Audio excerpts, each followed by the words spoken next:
I'm Lola from Yoga Lola Studios, and this is... I'm Kevin. Also from Yoga Lola Studios, and we're here today to demonstrate the use of the things that are known as bands or bandhas, also called locks in yoga. What these locks do is they allow you to retain more of the energy in the body for use with asana or pranayam. So they are amazing and powerful, and we'll talk more about each one as we go through it. The first lock is called Mahabanda or root lock, and Kevin will demonstrate that for you. The second lock is called Banda, which I usually just call diaphragm lock. The third lock is called Jalandhar Band or Banda, and that is neck lock. And the fourth lock is called Mahabanda or Banda, and that is all three of the locks applied together.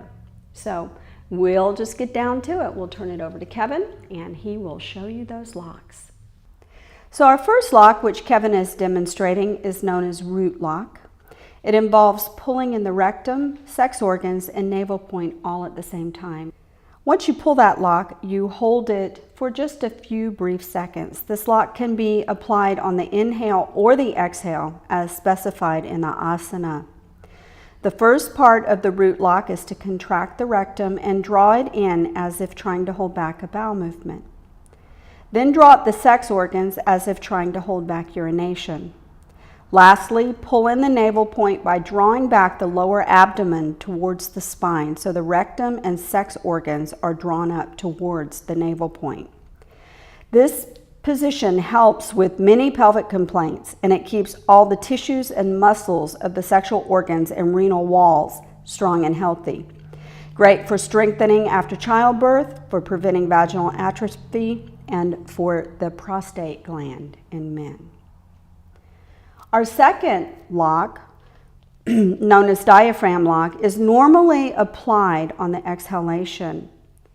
The spine should be straight. You lift the diaphragm up high into the thorax and pull the upper abdominal muscles back towards the spine. This creates a cavity which gently massages the heart muscles. This bandha gives a sense of compassion and youthfulness to the entire body. It is also amazing for the digestive process. So it's a wonderful exercise to learn. Our third lock, known as neck lock, is the most common of all of the bandhas. It's normally used in all meditative asanas. You also use it a lot when you're doing poses themselves.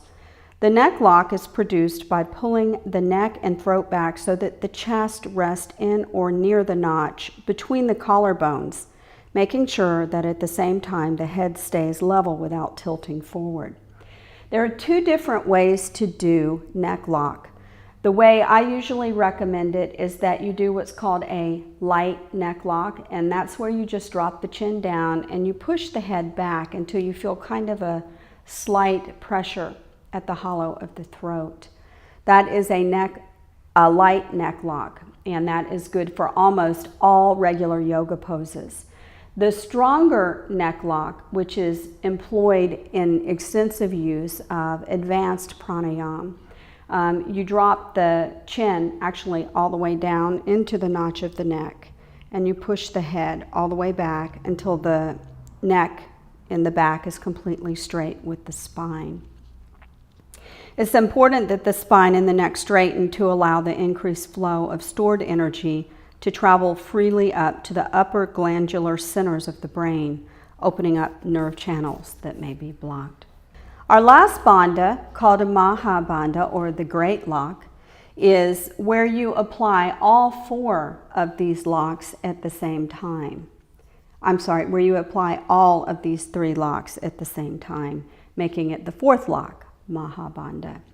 So starting first with the root lock, you engage root lock, then diaphragm lock, then neck lock, hold it, exhale and release. Thank you for joining us here today, and I hope that these locks bring you increased energy, really help you in your yoga practice. And one thing imparting about root lock is you can engage root lock, which is where you raise the anal sphincter, the pelvic floor, and pull in the navel anytime you're working with the lower back in yoga, any of the exercises that you're doing, because it really helps strengthen that lower back. Thank you for joining us here today, and we will look forward to seeing you next time. And Sat Nam.